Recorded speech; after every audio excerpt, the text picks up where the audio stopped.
Millennium Park opened in 2004. Crowds flock here to splash in artist Jaume Plensa's Crown Fountain, with its glass towers displaying the spitting images of 1,000 ordinary Chicagoans. They marvel at the skyline, mirrored in Anish Kapoor's sculpture officially called Cloudgate, but universally known by its affectionate nickname, the Beam. And they take in summer concerts under the swooping stainless steel of architect Frank Gehry's Pritzker Pavilion.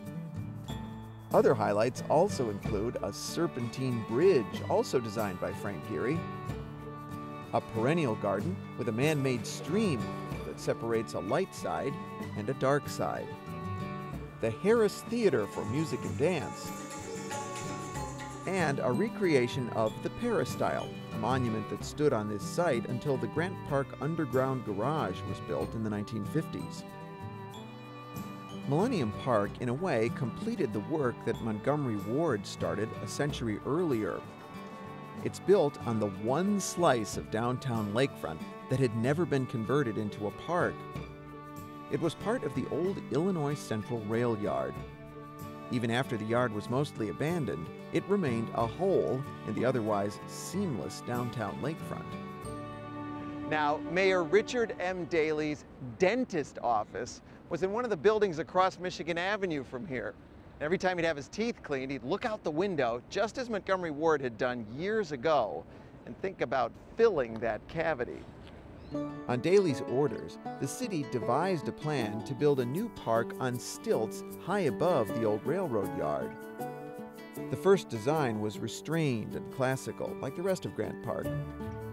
The cost of building the park was supposed to be covered by revenues from a new parking garage underneath it. But construction problems forced delays, and costs skyrocketed far beyond the predicted garage revenues.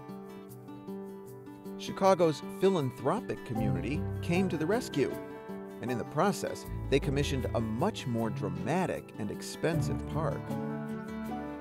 We'll never know if Montgomery Ward would have approved of Millennium Park, or if he would have gone back to court to stop the building of these massive monuments and pavilions.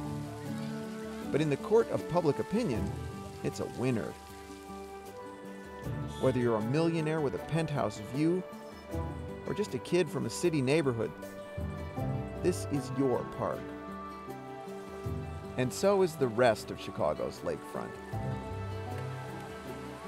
It's a haven for birders and bikers and ball players, young parents pushing strollers, and seniors strolling through their retirement years, boaters with luxury yachts or just a pair of oars. It's a people's paradise that's truly unique in the world.